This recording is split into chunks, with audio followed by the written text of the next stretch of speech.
नमस्कार, आपका हमारे न्यूज़ चैनल UK24 न्यूज़ में स्वागत है। उत्तराखंड ब्रेकिंग, 14 को नहीं 15 को होगी इगास की छुट्टी, आदेश जारी।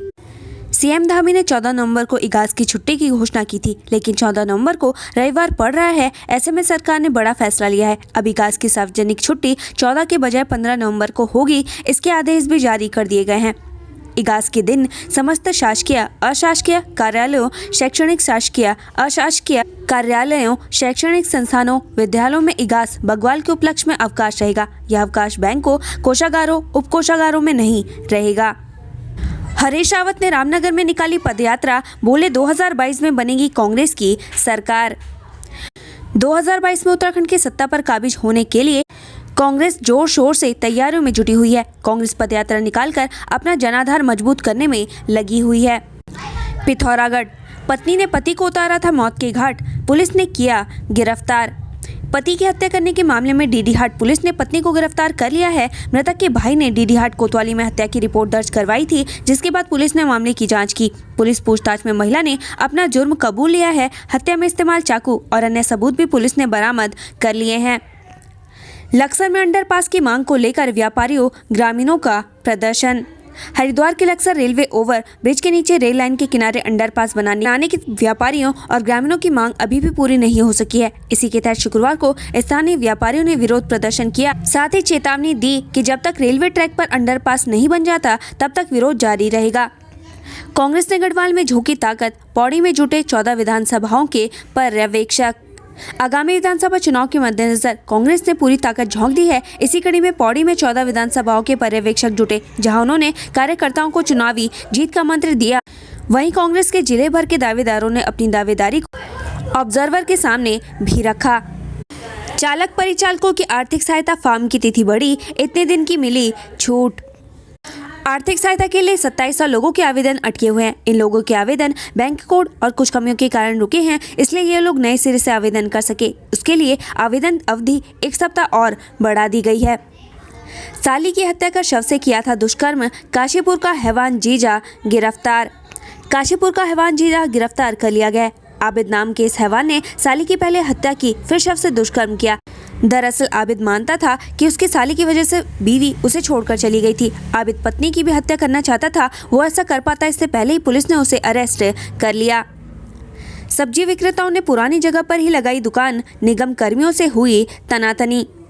ऋषिकेश में हाईवे के किनारे लगी सब्जी मंडी को फिर से हटाने के दौरान जमकर हंगामा हुआ। सब्जी व्यापारियों ने नगर निगम पर गंभीर आरोप लगाए हैं। व्यापारियों ने नगर निगम पर बार बार जगह बदलकर उत्पीड़न करने का आरोप लगाया है। ब्राह्मणों का आशीर्वाद किसके साथ? उत्तराखंड के 25% ब्राह्मण किसको देंगे जीत का आशीर्वाद? किससे है खुश, किससे नाराज? पारंपरिक रूप से यूं तो ब्राह्मण वोटर्स का झुकाव भाजपा की तरफ ही माना जाता है, लेकिन राजनीति के जानकार इन दिनों उत्तर प्रदेश के बाद उत्तराखंड में भी ब्राह्मण मतदाताओं के भाजपा से छिटकने की आशंका जता रहे हैं। देवस्थानम बोर्ड का मुद्दा इन आशंकाओं को और भी ज्यादा प्रबल कर रहा है। हालांकि ब्राह्मण वोटर्स को रिझाने के लिए राजनीतिक रूप से पार्टियां अंदरूनी सियासी दांव पेच खेलने में जुट गई है। जनजाति महोत्सव में जमकर थिरके सीएम धामी और अर्जुन मुंडा, देखते रह गए दर्शक।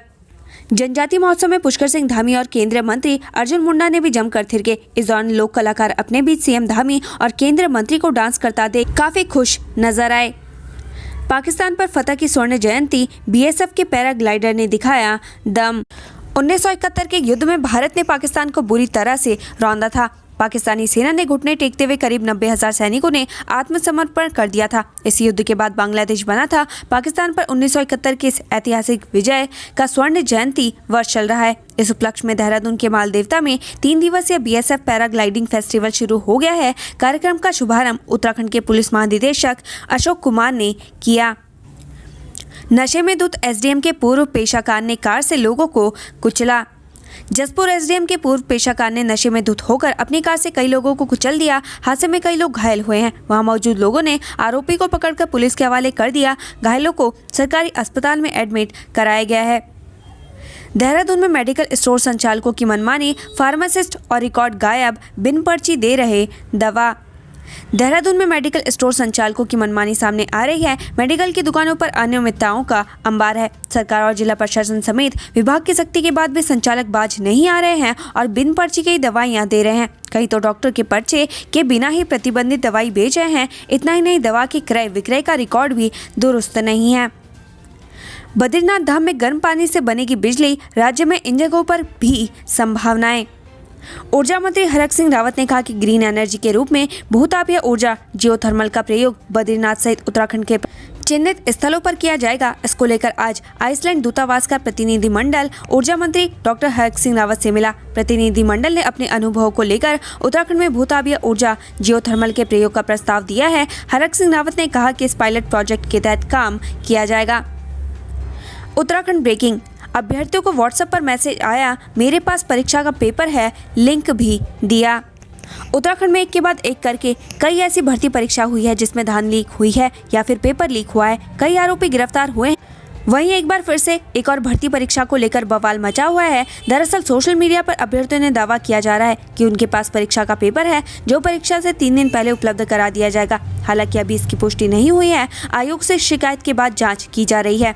दरअसल उत्तराखंड लोक सेवा आयोग की ओर से आयोजित की जाए सहायक अभियोजन अधिकारी APO की परीक्षा में बड़े फर्जीवाड़े का अंदेशा है। कुछ अभ्यर्थियों को व्हाट्सएप पर मैसेज मिले हैं कि उनके पास परीक्षा के पेपर हैं। इससे हड़कंप मच गया। पेपर को हासिल करने के लिए युवकों को एक लिंक भी दिया गया है।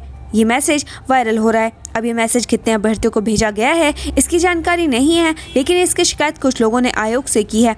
आयोग का कहना है कि इसकी जांच की जाएगी। शिकायत मिलने पर STF ने भी जांच शुरू कर दी है। लखीमपुर खीरी में DM के बाद SP पर गिरी गाज, किया तबादला, 8 लोगों की हुई थी मौत।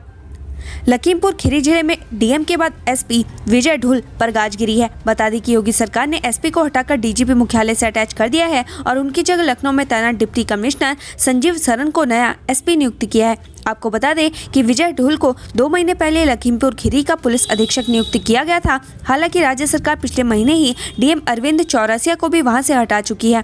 यही नहीं, इससे पहले राज्य सरकार लखीमपुर हिंसा की जांच कर रही SIT के प्रमुख उपेंद्र अग्रवाल को भी हटाकर देवीपाटन मंडल का DIG नियुक्त कर चुकी है। देहरादून में बच्चों को जल्द लगेगी कोरोना वैक्सीन, तैयारियों में जुटा विभाग। देहरादून में बच्चों को कोरोना वैक्सीन की डोज देने के लिए देहरादून में स्वास्थ्य विभाग तैयारियों में जुटा हुआ। स्वास्थ्य विभाग वैक्सीन को लगवाने के लिए डॉक्टरों और अन्य स्टाफ को ट्रेनिंग देने की तैयारी कर रहा है। प्रदेश में ऊर्जा को लेकर आइसलैंड करेगा तकनीकी और वित्तीय मदद। आइसलैंड से प्रतिनिधिमंडल ने आज ऊर्जा मंत्री डॉक्टर हरक सिंह रावत से मुलाकात की है। प्रतिनिधिमंडल ने अपने अनुभवों को लेकर उत्तराखंड में भूतापीय ऊर्जा जियोथर्मल के प्रयोग का प्रोजेक्ट रखा। उत्तराखंड से संबंधित ऐसी ही खबरें पाने के लिए हमारे चैनल को लाइक व सब्सक्राइब जरूर करें। धन्यवाद।